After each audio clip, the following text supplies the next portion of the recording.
y estaba todo oscuro, ¿no? Porque no había luz eléctrica y más era un sótano donde entraba luz natural. Y empecé a tocar.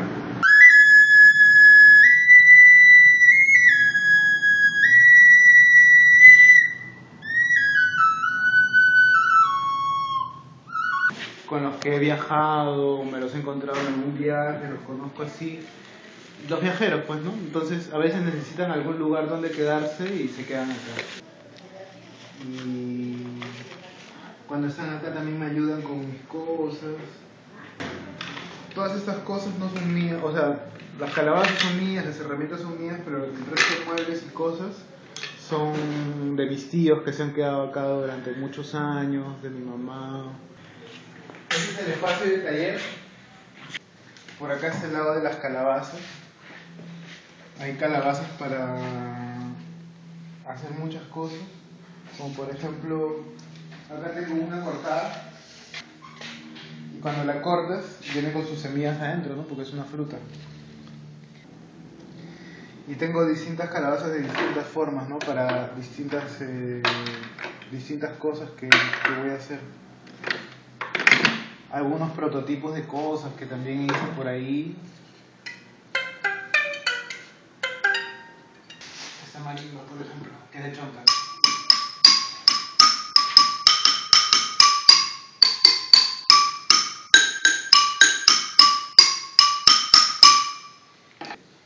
Pero en Saña, que es en La Libertad, acá al norte, también hacían antiguamente marimbas así.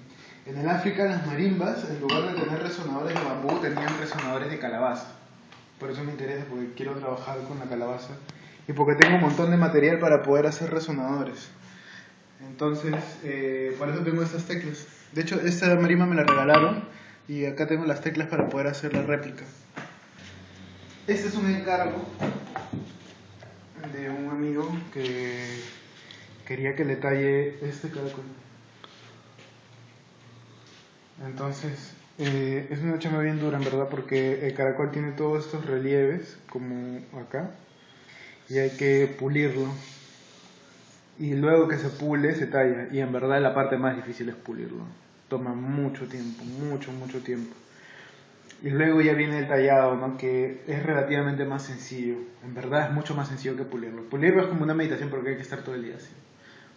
Puliendo. De hecho, este es un caracol de Chavín de Huántar. Se encontraron 20 caracoles tallados, pero de todos los 20, este es el que tiene el pulido más fino, ¿no? El más detallado.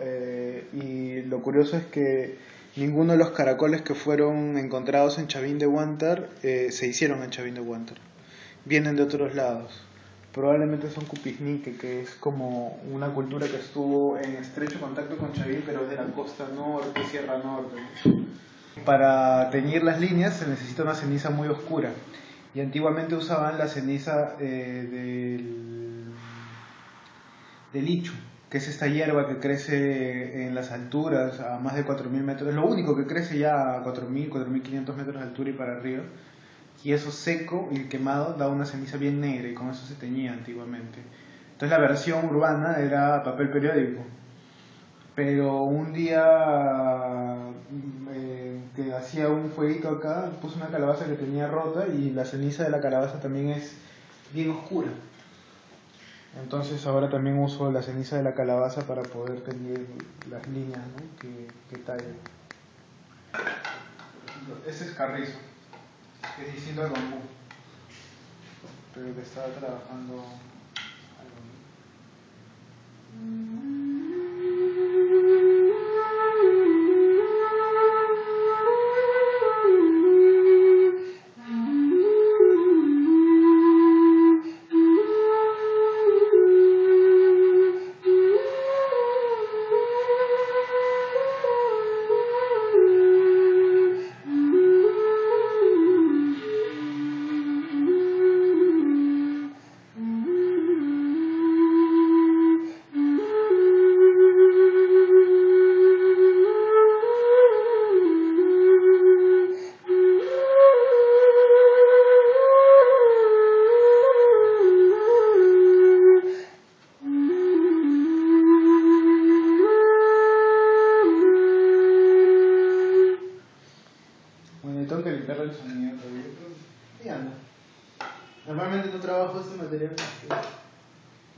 Por acá también ando coleccionando instrumentos de calabaza que me encuentro, ¿no? Por ejemplo, encontré este tambor de calabaza, que no sé dónde es, la verdad, pero está bien bonito el trabajo.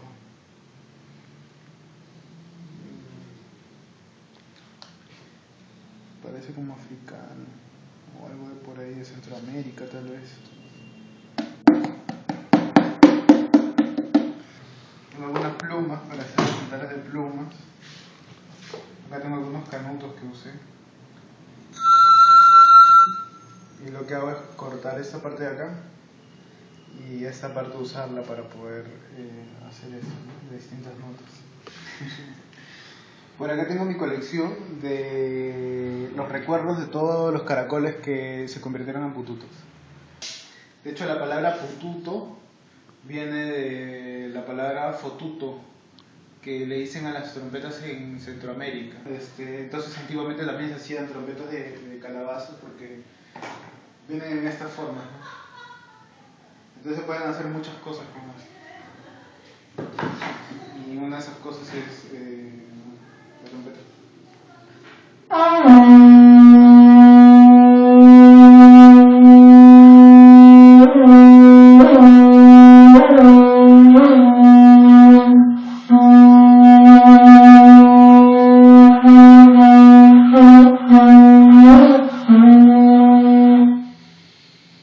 El caracol me dio la confianza para poder entender que si no me salía la primera, y no me salía la segunda, y no me salía la tercera, y no me salía la 20ª vez, si seguía insistiendo en algún momento me iba a salir.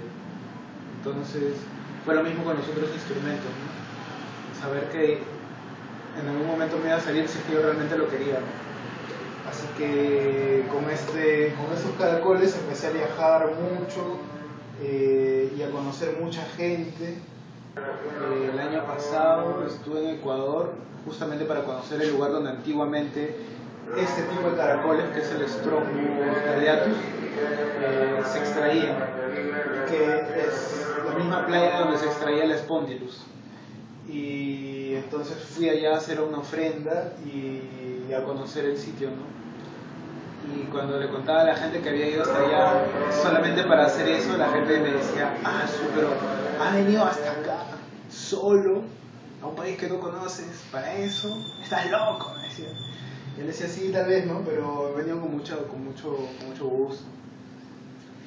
Y después de que le sorprendía mi locura, después me ayudaban en mi locura, ¿no? Y me decían, bueno, yo sé de ese caracol que lo he visto en tal lugar, en Agua Blanca. Entonces yo me iba a Agua Blanca y efectivamente encontraba, ¿no? En Agua Blanca los guías me decían, nosotros llevamos un taller en Pico Asá, y en Pico Asá también habían caracoles, entonces yo me iba a Pico Asá. Y así iba de ciudad en ciudad como buscando más caracoles, y en el camino encontraba más personas y más lugares, y más cultura, y ya de vuelta en Perú lo mismo, ¿no? Y de la experiencia que me llevé en Ecuador fue que cuando anduve en la playa andaba recogiendo material para poder hacer plumas, ¿no? Para poder hacer andaras de plumas y poder adornarlas con conchitas, caracolitos y cositas que encontraba por ahí.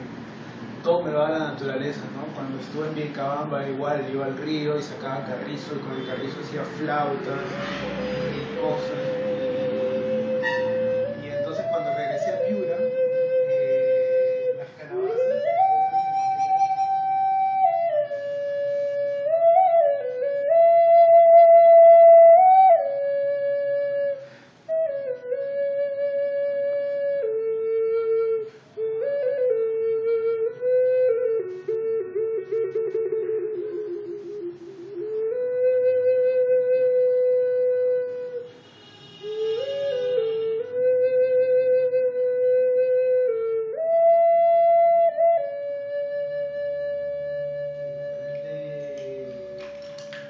un instrumento que sea fácil de tocar.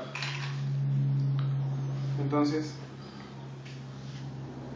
lo que hago es tener calabazas como esta,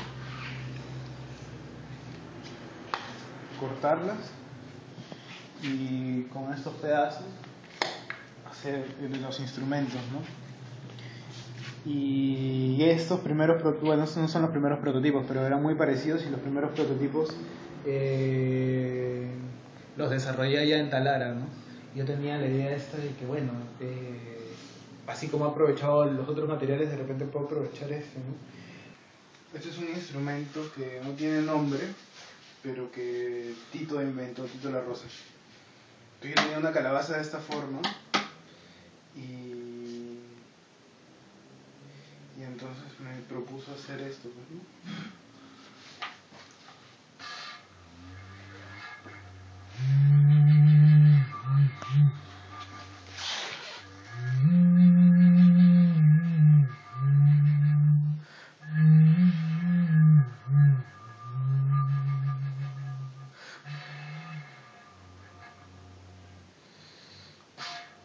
Y ahora, después de que he aprendido a hacerlos, he empezado a unirlo con lo otro que sabía, que es burilarlos. Entonces ahora puedo hacer mis instrumentos y puedo burilarlos.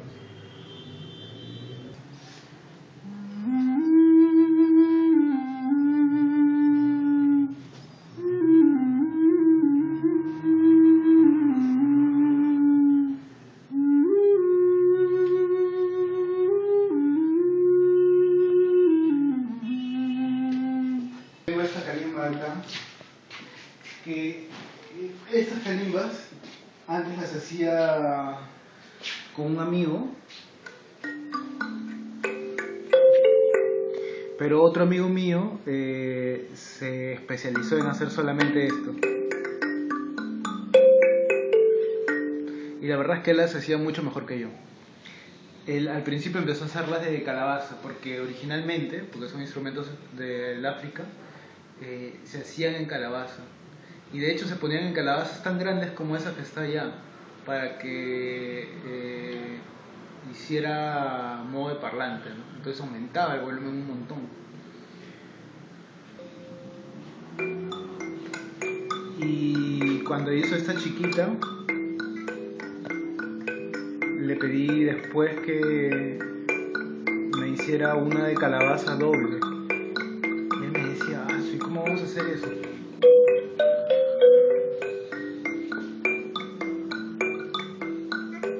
Y la verdad es que yo tampoco estaba muy seguro cómo lo íbamos a hacer, entonces, pero tenía varias calabazas, entonces empecé a agarrar y medía esto.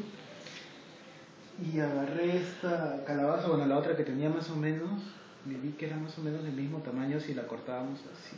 Pues lo que estamos haciendo ahora es que él construye el instrumento, le pone la tapa y los flejes, y yo le doy las calabazas, y cuando él me las da, yo trabajo las calabazas, ¿no? Entonces es un proyecto colaborativo que tenemos, ¿no? Ambos colaboramos para poder sacar un instrumento, y él hace en él lo mejor que sabe hacer y yo también. Y mi intención es seguirlas trabajando y decorando, ¿no? Y uniendo ambas culturas, en verdad. Es un arpa que se llama la cuca arpa. Entonces un día, buscando entre varios lugares de Lima, una señora que vende ollas y vende cosas, así, un montón de cosas, vi que tenía esto colgado, pero lo tenía así. Y dije, qué raro, ¿qué será eso? Entonces me acerco y me doy cuenta por un lado que tenía cuerdas, ¿no? Y se lo pedí y me lo dio.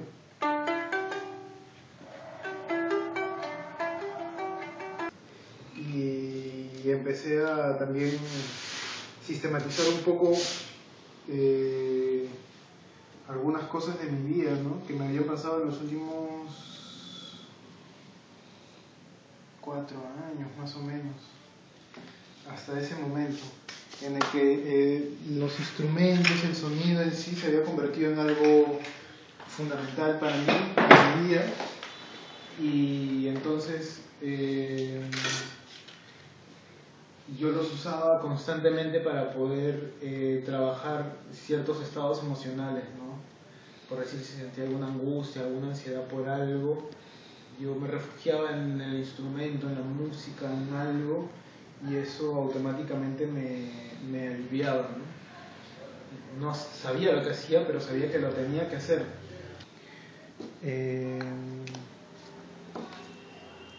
Una de las conclusiones a las que llegué con esta investigación, es que lo que a mí me había pasado en ese momento fue que los sonidos, sobre todo los sonidos monocordes, tienen esta capacidad de poder exacerbar ciertas cosas en el cerebro. En mi caso lo que sucedió por el eco y por la respiración también exacerbó el hemisferio derecho, que es el creativo, el intuitivo, el artístico, digamos, ¿no? Entonces, cuando hizo eso, hizo que mis dos hemisferios trabajaran a la vez. Porque normalmente el lógico, el matemático es el que está trabajando siempre, ¿no? Entonces, este hemisferio trabajó igual que el otro y entonces ocurrió lo que se llama una sincronización de hemisferios. Y con los sonidos y las melodías sí ir suavemente incrementando el trabajo del otro hemisferio, del creativo. Para esto la relajación y el estar en este estado alfa permite que se pueda lograr con mayor facilidad, ¿no? Entonces, ese trabajo lo vengo desarrollando con los instrumentos que he aprendido a utilizar en este tiempo, pero a nivel terapéutico, ¿no? Entonces hay muchas cosas que yo hago que no son música propiamente. Sí hay melodías, pero digamos, hay cosas que hago que los músicos no harían, ¿no? O que dirían que está mal. Pero bueno, sí, claro, está mal porque no es música, ¿no? No sé si es una música. Pero, pero sí permiten lograr distintos estados en las personas, ¿no? Permiten sí un viaje introspectivo, permiten estar en contacto con emociones que muchas veces están escondidas, que las han enterrado, permite aflojarlas para que afloren y puedan verlas en determinado momento y luego puedan llorar o sollozar o poder simplemente dejarlo, ¿no?